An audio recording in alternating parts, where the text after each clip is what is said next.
Hello, everyone.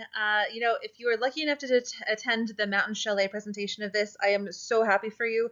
I thought all along that I was recording this, and I wasn't, so I'm recording this now for everyone, not just from Mountain Chalet, but also for YouTube, so that everybody can see what it's like to fuel for the 14ers.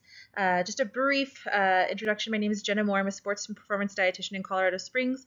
I was lucky enough to climb all the 14ers. I finished them about 5 years ago, working on the 13ers and the traverses now. I do a lot of hiking and snowboarding and surfing and rock climbing in my other time. And so I hope this leans some insight into what it's like to really, truly fuel to climb one of these massive mountains. It's not something that anybody would really particularly think would be just like very easy to follow, or even like, what's the word? Just like intuitive. You kind of have to go against some of your intuition when it comes to 14ers, just because of all those high altitude considerations that we'll talk about in a minute. So if you have any questions, write them down along the way. I'm happy to answer any questions if you reach out on YouTube or in the comments section below. So let's get started. So when I talk about sports nutrition for rock climbers, sports nutrition for fueling for the 14ers, for mountain athletes, there's a big six that I want to talk about. The first three are your macros. So when I talk about macronutrients, just big fancy term for saying energy, fuel. And there's only three types of fuel that we can really get in our diet besides alcohol, but for sakes and purposes of the presentation, we're going to steer away from that today. And so we're going to talk about carbs, proteins, healthy fats, our macros, macronutrients. And then we're going to get into calorie density, because if you're backpacking, if you're doing multi-day treks, if you're doing things that involve being considerate of weight, then we really want to make sure that we're getting the most bang for our buck per ounce in calories. Fluid hydration is huge. Oh my gosh, we will get into that so much more. It goes along with electrolytes, so let's get started. Okay, so when we're talking about macros, macronutrients, big fancy word for saying fuel, right? And fuel is converted into energy in our bodies, and the units that we use for fuel are calories. So calories are just like saying, ounces, or like mass, like weight or volume. Like they're just the units of energy in food. And there's only three places that you can get fuel from, right, that turn into energy, and that's carb, proteins, and fats. Alcohol is kind of that fourth macronutrient that's actually going to impair performance, so that's why we're not talking about it today. But let's talk about these three different ones, carbs, proteins, and fats, because they're very, very different from one another in the ways that they turn into energy and behave as energy in the body. So carbs are kind of like dynamite. They're explosive. They take anywhere from 15 minutes to 2 hours to turn into energy in the body. And so when you have explosive movements, you need explosive fuel. And so carbs are going to be in three different forms. So there's starches. So we know starches like oats and rice and ancient grains like amaranth and quinoa and millet and sorghum. Wheat is a starch and a carb. And then we have sugars. You guys know sugars, so it can be in the form of like gummy bears or fruit gushers, which are going to be your most explosive, like 15-minute energy. And then we have like fruit sugars, like fructose, like apples and grapes and bananas. And there's a big spectrum in fruits, right? Because blueberries and raspberries are going to be a little bit more on the fiber side, which is our third macronutrient, or I'm sorry, our third carbohydrate. And things like their tropical fruits that you'd, swing around in the Amazon rainforest with, bananas, pineapples, mangoes, papayas, those are going to be more sugar forward, less fiber forward. So we've got fiber on one end, kind of like a bulldozer. It goes in one end, out the other. We never really absorb any energy from fiber. It's like cardboard. And so a lot of people are thinking when they're being healthy, like, oh, I'm going to eat a salad and then go work out. But when you put cardboard into your system like that, there's no fuel in it. So really your carbohydrates are going to come from starches and sugars. Fiber just dilutes those things to make them less explosive, which can be a good thing sometimes, because if you have too much explosive energy, or you don't keep fueling with explosive energy throughout the duration of your climb, then you're more likely to crash, which has totally happened to so many people, including myself, on the mountains. And because it's such a long duration, we want to make sure that we keep our blood sugar high with carbohydrates. They're the most important thing. Typically, an athlete will have anywhere from 65 to 75% carbohydrate in their diet. And for mountain athletes specifically, we need more carbohydrates when we're at elevation. So I would lean toward the 70 to 75% carbohydrate diet, especially when you're at altitude, and especially if you're doing multiple peaks per week, especially in the summer season. Protein, on the other hand, is kind of like a knot. So if you look at a protein molecule underneath a microscope, it looks a lot like a knot. And just like we have to untwist and untie those strings with our hands, our bodies have to untie protein molecules, which can leave us feeling really full, because it's a lot of work to untwist and untie those proteins into our strings of amino acids, which are those building blocks of protein. Once we actually break into those protein building blocks, untie the knot of protein, we only actually use 6% of those calories for energy from protein. So protein's not an efficient energy source. It's really just there for muscle and tissue maintenance. And so we don't really want to use protein as our primary fuel source because it's not really usable. And also because we're burning so much energy breaking it down, it can really fill us up. So I don't really recommend fueling with a whole bunch of chicken or steak or turkey in its full intact form, especially when you're doing really intense hikes, unless you're using it sparingly. I like more easily digestible forms of proteins such as protein powders, which only take about 18 to 20% of the calories that you consume to actually break it down, or things that are completely hydrolyzed or peptidized, like whey protein that's hydrolyzed, or collagen peptides, which have been peptidized, because those nuts have been untied completely, and you can use those proteins really readily and available. Same thing with branched chain amino acids, essential amino acids. These are really great options for athletes because branched chain amino acids are just 3 of the amino acids, leucine, isoleucine, and valine, that feed the muscles directly, and they don't take a lot of work to untie because they've already been untied. And so your body's not getting full consuming these proteins. So I do like branched chain amino acids for that purpose. I always recommend finding a high quality item. So I do recommend brands like True Nutrition. I really like Thorne. There's a couple out there that are NSF certified. NSF certification means that these products have been tested for exactly what's on the label. And since we don't have FDA certification on supplements in this country, it's really important because we're finding a lot of lead and heavy metals and toxins in a lot of our supplements these days. All right, so let's go on to healthy fats. Fats are kind of like a weight or a dumbbell. They're not necessarily very big in size, but they're dense and they're really, really slow, guys. Whereas carbs take 15 minutes to 2 hours to turn into energy, fats take more than 8 hours to turn into energy. And so they're really, really slow fuel. And when we only have slow movements like we do probably right now when we're just sitting and watching YouTube or whatever we're doing, we're burning mostly fat. But when we're in those explosive movements, climbing a mountain, especially on the way up, right? Like when we're ascending the mountain, we're burning primarily carbs for energy. And so if you're bringing along nuts and seeds and nut butters and all these really heavy foods, it can really make a difference in your ascent. So that's why I say if you're going to bring those things like cheese and fat and nuts and seeds, salmon, whatever it may be, consume it on the way down. Or if you're backpacking multiple nights, then consume your fats in the evening after you've done your excursion for the day, because then at least you're giving yourself something that's really high calorie, which is really important because you want to meet your energy needs, but it's not going to weigh you down like it would when you're actually exerting yourself. So that's kind of the idea, is carbs are explosive. They're best around the workouts, and fats are your other energy source, and they're best away from your workouts or after your workouts.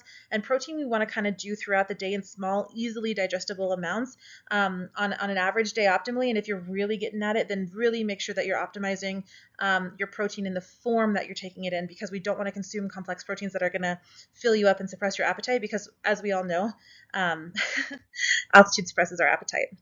So this is where it kind of gets interesting, because we talk about VO2 max, which is the maximal volume of oxygen that your lungs can take in.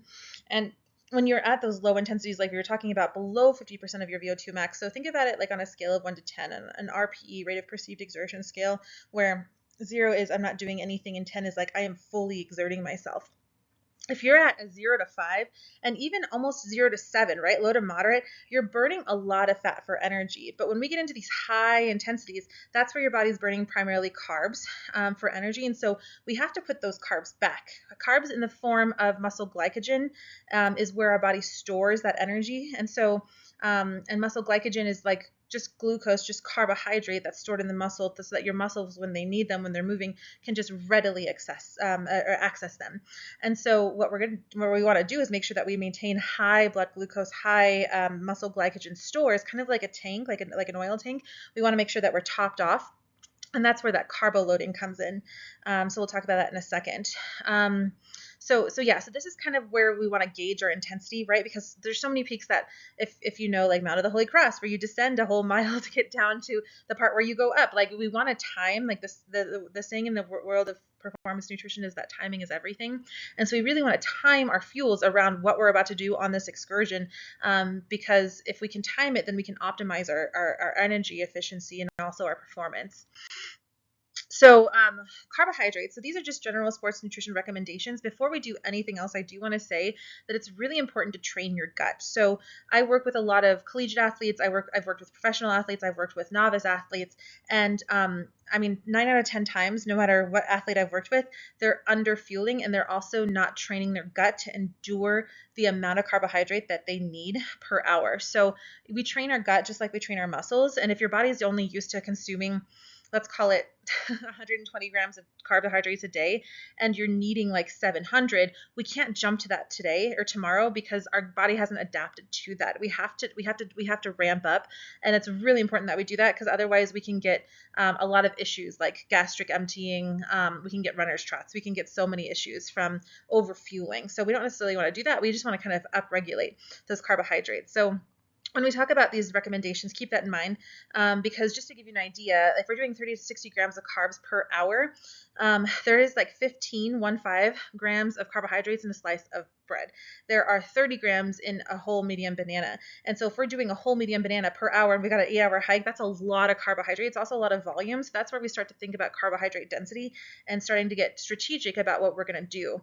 I had the opportunity to do the Manitou incline, and I was doing it like 3 times a day, 3 times a week. And at those times of intensity, you need about 90 grams of carbohydrates per hour. Anything over 2 hours, you want to aim for about 90 grams of carbs per hour. And that's most 14er excursions. So I would say that if we're aiming for that much carbohydrate, you can also mix your glucose and fructose. So what that means is that we have 2 different pathways in the body that accept carbohydrates, glucose pathways and fructose pathways. Fructose is found in fruit. Glucose is found in like different forms. I like maltodextrin. I like dextrose. Even like table sugar is going to be 50% glucose. So you can do them different ways, but that's why those maltodextrin goos and gums and gummies are so popular these days, because you want to feed that, and you also want to feed your fructose pathways so that you're maximizing your carbohydrate source, you're maximizing your explosiveness and your performance. So when we're talking about the approach, in a novice athlete or an athlete who has not trained their gut, or even if you just want to get started somewhere with sports nutrition, I really, really do recommend easily digestible carbohydrates because your gut can handle them the best. So we're talking about juice. We're talking about smoothie packets. I really like Noka brand smoothie packets. I like Designer Wellness. I really like applesauce packets or Go-Go Squeeze packets. Those are nice, gentle, soft, easily digestible, easy ways to start fueling yourself with the fuel that you need in increments, right? We can talk about like fruit gels and gummies and things that are really high carbohydrate. Some people like gummy bears. I also think that there's something to be said about palatability here, because like as our appetite gets suppressed, there are things that probably won't sound as appealing to us as others. And so as long as you've got high quality ingredients, right, like that's the most important thing. And you can find higher quality ingredients in food products if you know the right brands, if you shop at the right places, if you know the right sources, or if you make your own. So don't be afraid to do like, no artificial dye gummy bears that are made with gelatin and fresh fruit juices. Like that's to me so much more superior than like a gel that's got artificial dyes in it. So things like that. Reading ingredients is everything. We know that. And then also something to keep in mind too, again, is avoiding these high fiber foods on summit days. We think that we want to have a salad or we want to have like some lettuce and tomato on our sandwich, and like if you're doing it just for the sake of flavor, awesome, but it shouldn't replace the carbohydrates and the calories that you need for your endeavor, because if you put in too much fiber, your body is going to be appetite suppressed because we're putting a whole bunch of volume in our stomach. Same thing with protein. We don't want to overdo the protein on these days either. And you don't really need a lot of protein if you're only doing a 14er once in a while, right? Especially on those summit days. So the more often you do muscle protein breakdown via resistance training in any form, yoga, hiking, rock climbing, swimming, like strength training with weights, like the more protein you're going to need. Generally, I recommend around and we'll come back to this. Generally, I recommend around 1.5 to 1.8 grams of protein per kilogram of body weight, which equates to about 0.7 to 1 grams of protein per pound of body weight per day. And that's a good baseline, right? Like that's a good place to like just aim for every single day. But when we're talking about summit days, you could reduce that if you need to by like as much as 25 to 50%, because your body's not necessarily needing that protein right now. It might need it afterward. Maybe you consider having a good solid protein at your dinner for recovery. But I think that for longevity's sake, you really want to aim for that during the times where you're not climbing, and then on those days where you are climbing, depending on how often you do it, you kind of scale that back. So Let's go back one more time just to carbohydrates. Oh no, it won't let me go back. Okay, I guess we're not going back to carb loading. Okay, well then we're gonna keep on going, but we'll talk about carb loading conceptually for a second. So carbohydrate loading is this idea that you're gonna like top off your muscle glycogen stores, that tank that we talked about, right? And some people will eat a really heavy spaghetti dinner the night before like a race or an event or a climb. But I gotta be honest, like the sports nutrition literature really talks about optimal fueling for carbohydrate loading as much as a week out in advance, depending on the type of carbohydrates that you're consuming. So the more simple the carbohydrate, the less of a duration that you need for carb loading to be optimal. So, and when you're talking about complex carbohydrates, we're just talking about things that have more fiber in them. So that's like blueberries and brown rice and our ancient grains that have the bran around the endosperm of the grain that gives it the fibrous composition. Or maybe we're talking about like sweet potatoes or delicata squash or any of our winter vegetables that are so great and dense, carbohydrate dense. Those things we want to move out to maybe even like at the very least 2 days, 3 days before our event if we're going to carb load. And you really want to make sure that you're consuming carbohydrates, ideally at like a 70 to 80% composition for the whole day. So if you're consuming like 2,000 calories a day, 75 to 80% of those carbohydrates calories need to be in carbohydrates, simple proteins and low fat, because we're really trying to just top off our muscle glycogen stores. And then if we're really just like we got like less than a day and we're just like desperate, that's where I would go toward more simple sugars, more really carbohydrate dense fruits like pineapple, papaya, mango. I honestly think at that point you want to aim more for juice and minimizing that fiber. I wouldn't even do smoothies. I would do juice in any form of possible. But ideally you're fueling for this stuff and you're preparing for this stuff days before the event, not just the dinner before. So I hope I cleared up some confusion there with carbohydrate loading. The other thing I want to talk about too is on protein like fueling days, right? We talk about like aiming for 20 to 30 grams of protein within 30 to 60 minutes of finishing your descent. But I think like 20 to 30 grams of protein, like every 3 to 4 hours when you're an athlete on like an average day is optimal. If you're talking about somebody who weighs like 195 pounds, aiming for a gram of protein per pound of body weight per day is a lot of protein, right? And that's maybe for some of our more serious technical climbers who are doing high intensity stuff, who are really damaging their muscle tissue by climbing constantly, or if you're a bodybuilder, or if you're really active in CrossFit, stuff like that, where you're doing continuous muscle protein breakdown, that's where your protein needs are going to be closer to 1 gram of protein per pound of body weight per day. 0.7 is completely acceptable for somebody who's doing a lot of endurance workout, who's not doing a lot of resistance training at heavy weights, progressive overload. I would say if you're just more of like, an outdoor athlete that like prefers more of that endurance, then you can aim for that 0.7 and be perfectly fine.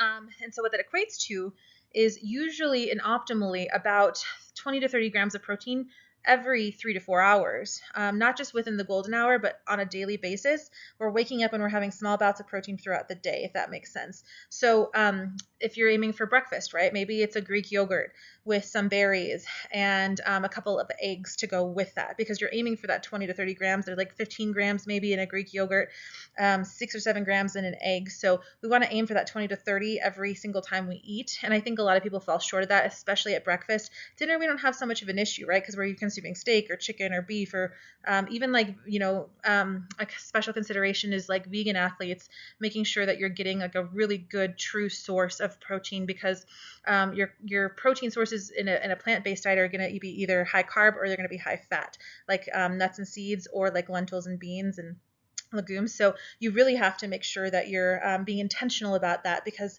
if you're consuming more high fat foods that are high protein, then that's going to impair your performance. So I think that's all I've got on protein from this side at least. But I do think that it's worth it to look at, because turkey jerky is great, but there's not a lot of fuel in it. String cheese is great, but there's also going to be a lot of fat in it. Nut butter, same thing. Hard-boiled eggs are actually 60% fat, 40% protein. So it's really important to know your macros when you're talking about how to optimize your fuel in a sports nutrition setting, because if you're not understanding the macronutrients, then you could end up in a situation where you bonk or hit a wall because you've consumed too much fat or not enough carbohydrate. So fats are interesting because they're like I said, they're kind of like a weight because they're 9 calories per gram versus carbs and proteins that are considered 4 calories per gram. And so they're great for people who are having difficulty meeting their energy needs. Typically, high altitude athletes will have a lot of appetite suppression because of that elevation, because of cortisol. It's a natural appetite suppressant. So if you think about fight or flight, we have this natural instinctive hormonal response to anything that has to do with stress. And so that could be running away from a saber-toothed tiger, that could be driving to work in a really crazy traffic on powers, or it could be just working out, right? Because working out induces cortisol, induces stress, and that slows down everything that's involved with digestion and like the absorption of your food. And so when we're talking about these people who get their appetite suppressed and then they're burning all these calories, it's really easy to lose weight fast, and it's really hard to maintain performance when you're getting all of this inadequacy in your energy. And so fats are this really, really beautiful thing because they give you so much more bang for your buck.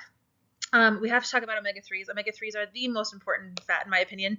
Omega-3s are a essential fat. So essential just means that you have to get it through your diet in order to survive.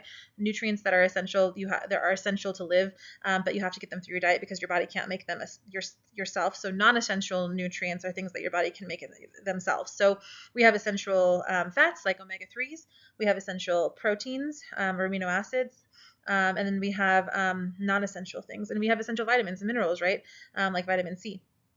Omega-3s are interesting because they have a couple cousins, omega-6 and omega-9, which are both considered essential. Omega-9 is a conditionally essential, so as long as you got some stuff and you can make it.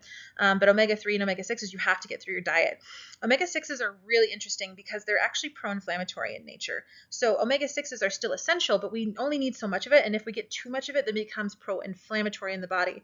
And it's interesting because the research, current sports nutrition literature suggests that we want a ratio of anywhere from like 1-3 to 1-4 omega-3s to omega-6s, but the average American diet has a ratio that's closer to 1-15 or 1-16 omega-3 to 6s. So I hope that makes sense. We're essentially consuming way more pro-inflammatory omega-6s than we are omega-3s, because omega-3s truly are only found in significant amounts in like salmon and bluefin tuna. And yes, walnuts will have them. Yes, there are certain seeds that'll have them, but we're talking about this much, right? We're talking about a minute amount, and it's not going to be enough to offset the average consumption of the omega-6s that we have in grains, legumes, meats, stuff like that. So really, guys, I really recommend getting your omega-3 ratios right. You can actually get a blood test drawn for your omega-3s to see where you're sitting with those.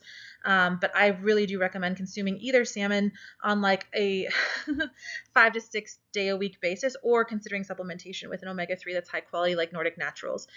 So please don't underestimate that, because omega-3s are really important for so many things, not just systemic inflammation, but also brain health, reaction time, neurological health. There's so many things that omega-3s do for us, and I would say probably 90% of Americans are not offsetting those 3 to 6 ratios. So something to think about there. Another thing to think about too with fats is there are high quality oils and there are low quality ones. There are good fats and there are bad fats. And really, like, it's sad because not all fats are supposed to be bad fats. They're just fragile. So if you think about like sunflower oil, for example, sunflower oil is super healthy for us, in a flower, in a meadow, in a seed, in a shell, in a pasture, like really good for us because it's got antioxidants, vitamin E, a lot of really good things. But it's a really fragile oil. All vegetable and seed oils are. And so when we expose them to heat and light, they degrade and go rancid. And these things happen while they're getting shipped to us in the trucks, while they're on the shelf and underneath the fluorescent lights in the grocery store. And then we put them in a pan, or they sit in a vat for days, sometimes weeks on end in restaurants. They are in our mayo, they're in our dressings, salad dressings, even the ones that are organic that look healthy. So seed and vegetable oils, they degrade and go rancid, and then we eat these rancid oils and they get absorbed into our bloodstream, where they can potentially create these things called arterial lesions. So our cardiovascular system is this network of highways where it transfers blood, and we have this endothelial tissue that's on the innermost layer of our cardiovascular vessels and arteries. And it's a very thin tissue, it's a very fragile tissue, because it's responsible for transporting nutrients and absorbing them into the capillaries and all these things. But what happens is when we consume these rancid oxidized oils, they create these things called arterial lesions on the innermost layer of our endothelial tissue. And these arterial lesions have to heal, just like anything else has to heal in our body when it's damaged. And what forms is this scar tissue that sits on the inside of our arterial system. Scar tissue can get sticky, and that's where the concern for saturated fat comes from. So I'd rather focus on not consuming these oils in abundance, you know what I mean, than the saturated fat, because the saturated fat's not the root cause. These oxidized oils play a major role in the root cause. So something to really think about. There's other things that also happen to our bloodstream, like dietary nitrates and nitrates that are in bacon and preserved foods. The average American consumes somewhere around 60 additives and chemicals on a daily basis, not just from our food, but from our lotions and soaps and hair dyes and makeups. So please, please, please, please, please take this seriously, because I think that the seed oil argument may be limited in the research, but the mechanisms are there. It's just historical, and it hasn't become a general consensus yet, because cardiologists are just now starting to realize this stuff. And it's more of a specialty than like a general practitioner knowledge route. So something to think about there, I think, really important. So when we talk about high quality fats, what I'm talking about are whole real foods, right? Like that's a really good rule of thumb if you guys don't have a reference point yet for like what a healthy food is. Healthy foods are just whole real foods that are minimally processed. And when I say minimally processed, I'm talking about the blueberries that were put into the container, the grapes that were put into the bag. That's minimally processed. There are ultra processed foods, and those are going to carry a lot more complications and potential for additive, preservative, rancid oxidity with seed and vegetable oils. So I'm just saying that the less processed, the better. Nut butters are an interesting example here on the bottom, because they can be minimally processed. Maybe you've gone to a grocery store and like ground your own nuts before, and then you've got peanut butter. Or you can have ultra processed peanut butter where it's got, 7 different oils, sugars, additives, flavors, preserve, whatever it is. So think about that as you shop. I think that's the best rule of thumb I can say for that. Mixed seeds are just seeds, right? Unless they're roasted, because then you're adding another seed or vegetable oil. Are they salted? Salt is a great thing for athletes. We're going to talk a lot about that more in a second, but really important to think about that. And then dark chocolate, you know what I mean? You can get dark chocolate that's really good for you, and you can get dark chocolate that's really bad for you. So more to come on that, I guess. So let's talk about nutrient density for a second when we're talking about backpacking and multi-day excursions. I talked with a lot of you guys at Mountain Chalet, and it sounds like a couple of you are really well versed in multiple day excursions.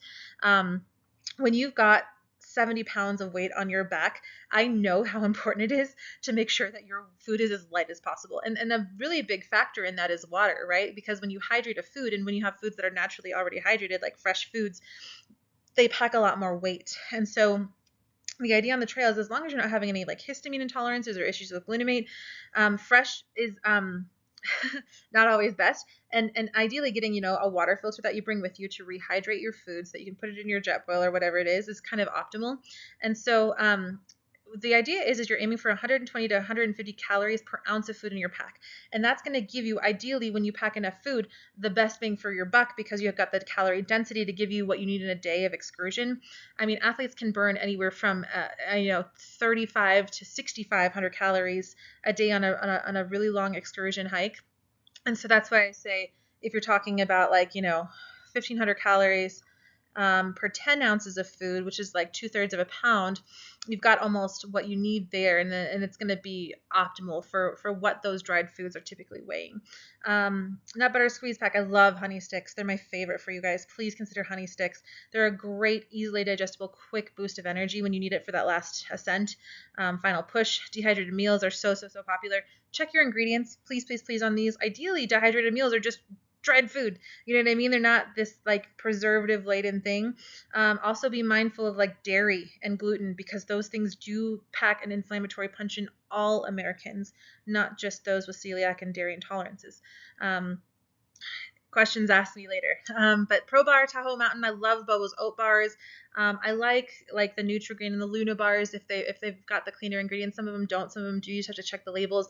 What other ones do I like? I love the Bobos. The Bobos art bars are my favorites. Even like a Nature Valley oats and honey granola bar, but those are a little bit more harder to chew, right? So like that crunch kind of deters us, I think, sometimes. So I like the soft. I made my own raspberry oat bars for you guys at the presentation. Those kind of things are great, because then you can put your own ingredients in them. I used agave and monk fruit, and that was a good combination, I think, for even like a moderate day trip. Like if you're going up a 14er in Buena Vista, or if you're going to do one of the collegiates or something in the Elks, I would say that those would be great options for you. All right, let's talk a little bit more about altitude because it's interesting. Above 8,000 feet, your body is burning more calories, it's burning more carbohydrate, your metabolism is increasing, but your appetite's getting suppressed, right? So we talked about this a little bit earlier, but your body is relying more heavily on carbs for fuel up here, and they're the most easily digestible, and so that's why I say aim for the things that are like, are effortless to eat, like the applesauce packets, like the juice, smoothie packets, stuff like that. Things that are soft, not crunchy. That's where we really want to aim for. And then, I love when my athletes are trying to be intuitive eaters, right? Like I love that effort. I love that intention. But unfortunately, because we've got this appetite suppression happening from our fight or flight response being constantly stimulated, not just by altitude, but by physical exertion, hunger is not a good cue for you to use, right? Like I do not recommend using hunger as a cue, especially when you're physically active, and especially if you're like physically active on the regular. It's just it can blunt our appetite in such a way that intuitive eating can be actually counterproductive. It doesn't mean you can't get there, right? But you have to train your gut to handle food on a regular basis. Athletes that I work with eat anywhere from 4 to 8 times a day. If we're talking about a really active athlete, I've seen other athletes get away with 2 to 3 times a day, but you've got to be really, really intentional about eating a lot of food during those times. So the more often you eat, the more times you spike your metabolism, the more often you're lowering your cortisol, you're getting digestive juices flowing, and you're training your gut. So it can be way more advantageous to eat more often, especially on a summit day, versus less often, because you're lowering those responses to food aversion that we really need you to like lower if you want to be adequate in your fueling. So we talked about this a little bit more, but let's just go a little bit more into detail. So smoothie pouches, gummy bears, or things that are soft, chewy. I mentioned Kate's Real Food in the last slide, so I don't know if you guys know them. I love them as well. Energy chews, nut butter squeeze packs for the way down. Bananas for the way up. Soft dates. Oh my gosh, you guys, dates pack a huge potassium punch. We'll get more into electrolytes in just a couple seconds, but I love dried fruit for this reason, especially if it's soft and it's not too chewy and it's not too dried. When we get into the dried fruits, dried granola bars, turkey jerky, like these are really hard things to not just consume, guys, but digest when your appetite is so low. Your hydrochloric acid in your stomach is lower because of the stress, and let alone the absorption. So you can actually do a lot of damage, I feel like, trying to consume these kinds of foods on the way up. Maybe once you get to the top, they're more better tolerated, but I don't think that unless you have a well-trained gut, it makes sense to consume any of these foods, especially heavy fatty foods, right? Because you got to think about it, even at the summit, if you're consuming like, let's call it a keto bread sandwich with cheese and turkey and mayo, and there's like no carbohydrates in that, what happens is your body actually probably is at a state of depletion once you get to the top, unless you've done so much carbohydrate consumption on the way, or you're going really, really, really, really, really slow, which is like, you'd have to try really hard on a 14er to go like less than on a scale of 1 to 10, like a 5 in exertion or lower. Like you guys know what I'm talking about. And so like really you need to consider having carbohydrates on the way up. And even if you get there on the way up, if you haven't met your carbohydrate needs and then you start consuming fat, then you're just going to be in this chronic state of depletion.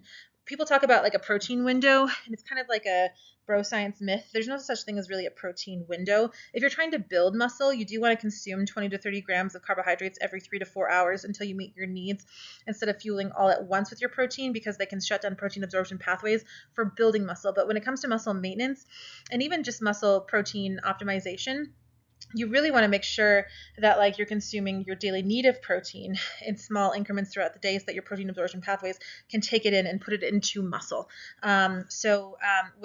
With protein, that's not really a thing. However, there is such a thing as a carb window. So carb window is just this idea that like if you've depleted your muscle glycogen stores, your body's muscle stores of carbohydrate during a workout, there's only a limited amount of time that it can put it back into your muscle optimally before your carbohydrate absorption pathways significantly drop off. And so that window is anywhere from within an hour and a half before your workout to within 30 minutes optimally after a workout, no more than 90 minutes after a workout, because after 90 minutes, those carbohydrate absorption pathways just drop off. So think, please, please, please. There's a lot of controversy behind like, do you fuel before a workout? Do you not fuel before a workout? On a 14er, I would say absolutely, or at least during, if nothing else. And then after a workout, if you haven't properly refueled, then the answer is absolutely yes. And fuel with high carbohydrates within 30 minutes post workout, because that gives your body enough time for the cortisol levels to fall. Your appetite starts to kind of come back a little bit. Maybe you start with a little bit of juice just to spike your appetite, and then you go get like a really clean, like whatever it is, rice bowl or whatever you want. That's ideally clean, minimally processed, and then you can have a conversation, you know what I mean, about like fueling with more fats later. Um, so just going back real quick to this, palatability is important.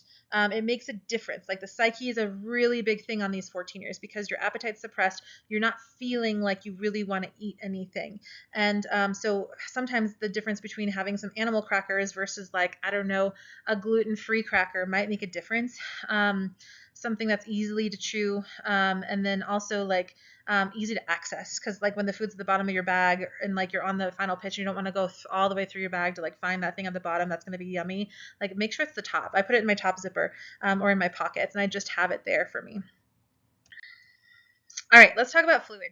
I think hydration is one of the most, if not the most important things that we could talk about today. 90% of Americans, it's estimated, are chronically dehydrated at some point in their lives. And it's such an interesting thing because our thirst receptors can turn off so easily, and we don't necessarily get them going in the morning. We talk about how breakfast is the most important part of the day, and we should start our bodies by fueling with something first thing in the morning, but we never talk about like fluids. And like my recommendation personally as a dietitian is like start with a glass of water every single day, no matter who you are. It's the most important thing to wake up the metabolism, lower the cortisol, get your body adapted, because after, ideally 8 hours of sleep, your body's not used to consuming liquids. And so it's not going to have those liquid consumption feedback mechanisms like hormonally stimulated. You have to drink in order to become thirsty. You have to eat in order to become hungry, is kind of the argument with adaptation mechanisms. And so just to an extent. And so what we're aiming for when we're on the trail is a glass, like a pint glass of water per hour at the least, and at most, well, up on the upwards, we're aiming for almost 1.5 times that. So I would say that small sips, right? Like it seems like a lot to think about a glass of water per hour, but a gulp is usually around 2 to 3 ounces, and if you can do that every 15 minutes and just make a habit of it early on in your hike. I've been on plenty of hikes where I don't do that and I feel parched by the end, and I've done it where I sip even though I don't really want to, but I know I should, and then all of a sudden I'm thirstier, and all of a sudden I feel better and I'm more hydrated and I move better. So it's just a feedback mechanism that's really important to acknowledge and understand how to maneuver, because if we don't, and we don't kind of break that fast, then our body kind of just adapts and then we just feel worse. So days leading up to the hike, ideally like even like the day before, 2 to 3 liters, right? 2 to 3 liters of water the day before your hike is a really good rule of thumb, because then you know that you're hydrated, and because we're losing about 1 to 2 liters a day at high altitude, so we don't really realize it, but like the color of our urine is really important to gauge. But unfortunately at high altitude, the color of our urine changes because we've got so much of a high UV index up there, that the urine color will change, and so it's not a good cue to use, unfortunately. I think that electrolyte consumption is so important. I really like this body armor I found, Flash IV, but the problem with this is it's got zero sugar, right? And so like there's no carbs in this, and so we're just fueling with electrolytes. I put some of my own maltodextrose or dextrose in here, and then it gives me and I do it, to serve, so maybe 40 grams of carbohydrates, ideally a 6 to 8% solution, which is about 4 tablespoons of dextrose, and in a 16-ounce glass, right? So you got 40 grams of carbohydrates ish in a 16-ounce bottle. This actually is closer to 20 ounces, so even less, which is fine. But then you've got so many electrolytes in here, right? And this is the conversation that we had at Mountain Chalet that I think is so important. Everybody sweats differently, and everybody sweats out their electrolytes differently. So electrolytes are just the minerals that your body needs to put water into a cell. Our cells are surrounded by a lipid, which is a fat membrane. And if you think about olive oil and vinegar, they don't mix. Like when you put olive oil and vinegar in a bottle to make a salad dressing, they're never going to mix. You have to shake it up and then pour it really quick to hope it mixes enough, because one's polar and one's non-polar. So same thing with water and our lipid bilayer or membranes on our cells. Water can't go into our cells passively, right? It needs a carrier to let it in the cells so that we're actually hydrated, and that's what electrolytes are. And electrolytes are just sodium, potassium, magnesium, iron, chloride, all of our minerals, right? Minerals are electrolytes, and our body will excrete sodium to the highest extent, and then potassium, and to a much lesser extent all the other minerals like iron. And chloride's actually pretty high up there with sodium, but iron, magnesium, these ones are lower down on the list. And so we really just want to aim for sodium chloride, which is salt, and then potassium. Those are like your top three. And it's interesting because the recommended dietary or recommended daily allowance, what they recommend for an average American to consume for potassium in a day is 2,300 milligrams for women and 3,400 for men per day. And just to give you an idea, a banana has like 350 milligrams of potassium in it, so like a tenth of what you need. We're not getting enough potassium as a nation, guys. It's really important, and that's why like people say, "Oh, have a banana if you have cramps." Like, no, like I think that we should have like coconut water. Coconut water is one of my favorite things in the whole world for somebody who's trying to get more potassium, because it's a carbohydrate, right? Like you've got some good carbs in there to fuel your explosive movements, as well as the potassium, and all you're missing is the sodium. So maybe you just get like a salty sandwich, or some salted crackers or salted pretzels. Like I love my gluten-free pretzels. I will eat those any day on the mountain. Baked potatoes are awesome with the skins, right? We want to make sure we're getting the skins. And then dried apricots are great. Sweet potatoes are wonderful. Avocados are high in potassium. So building a diet that's high in potassium is making sure that we're giving ourselves the minerals, not that we need just for electrolyte and hydration, but also for like our sodium potassium pump in our heart that beats our heart. We need potassium and sodium to contract our muscles. That's like physical movement, even if it's just walking up a mountain. So we need these electrolytes in our life. And there's a lot of backlash on salt, because like long ago people were like, oh, salt causes heart disease, and it's like, wow, wait a minute, that's not even what happened. Like salt exacerbates an already hardworking heart if you have high blood pressure. But if you do not have high blood pressure, please do not lower your sodium intake for the sake of trying to prevent heart disease. It's a completely false myth. Like sodium does not cause heart disease. Salt does not cause heart disease. It just exacerbates high blood pressure. And so if you have high blood pressure, then maybe be mindful of salt, and also maybe get to the root causes of why you have high blood pressure in the first place. There's things like beet juice that we'll talk about a little bit later that are excellent for high blood pressure. And then also aiming for your magnesium and potassium, because 70% of Americans are also insufficient in magnesium. Pumpkin seeds, hemp seeds, magnesium glycinate. The glycine's great for sleep. And also glutathione synthesis in the body. So I really like magnesium glycinate.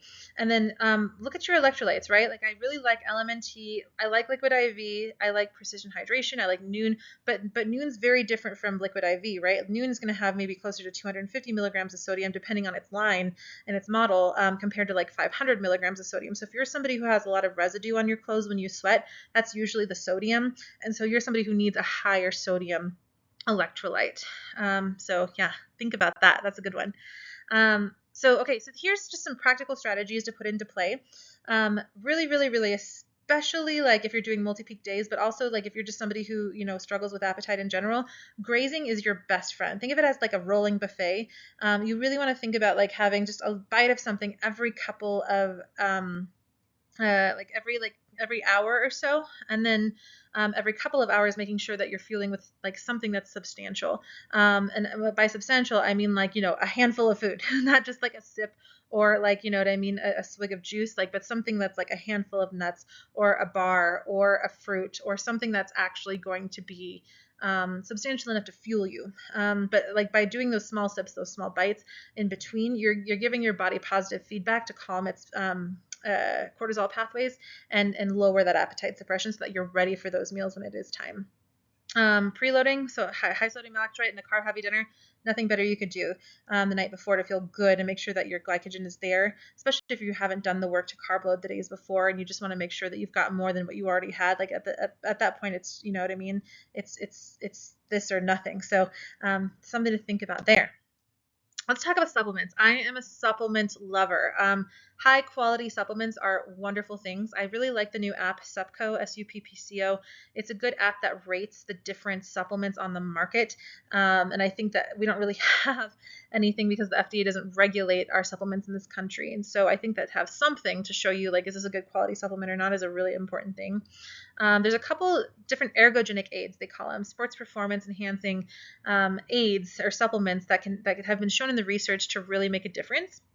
in your performance and in a number of different ways. So beetroot or nitrates are really fascinating. Beets are really high in dietary nitrates, which when they're combined with the oral microbiome that you have in your mouth, form nitrites, and then they go into your stomach and get absorbed as dietary nitric oxide. So nitric oxide is this nitrogen just completely saturated with oxygen.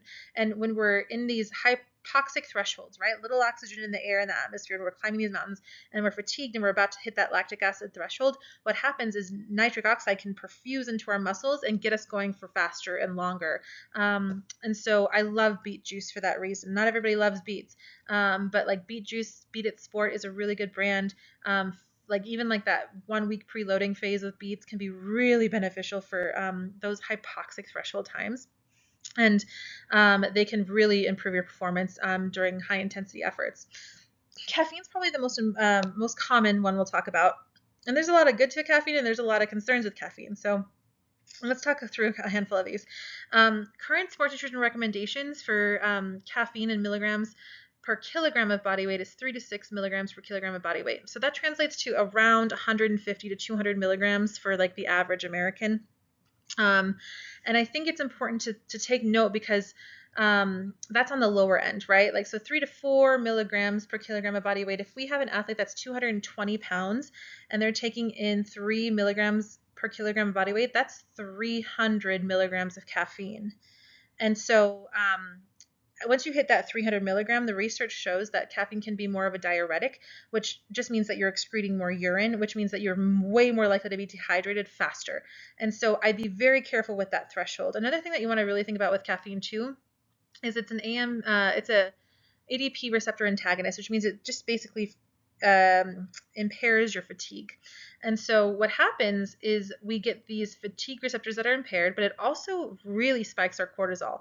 And so if you're on a really technical route with high exposure and you've got a history of anxiety or just like high energy in your life, I'd be very careful to consume high amounts of caffeine when you're in a situation like that, because if you're trying to play this mind game where you're like, hey, I'm not freaked out by this exposure, or you know what I mean, this is technical and I like slipped and fell and like but didn't hurt myself earlier and I'm kind of spooked by that, the caffeine can make a big difference in like your psyche because it's just so much more stimulating, right? And when you're trying to remain calm and focused and in position, that caffeine can sometimes have counterproductive effects to that.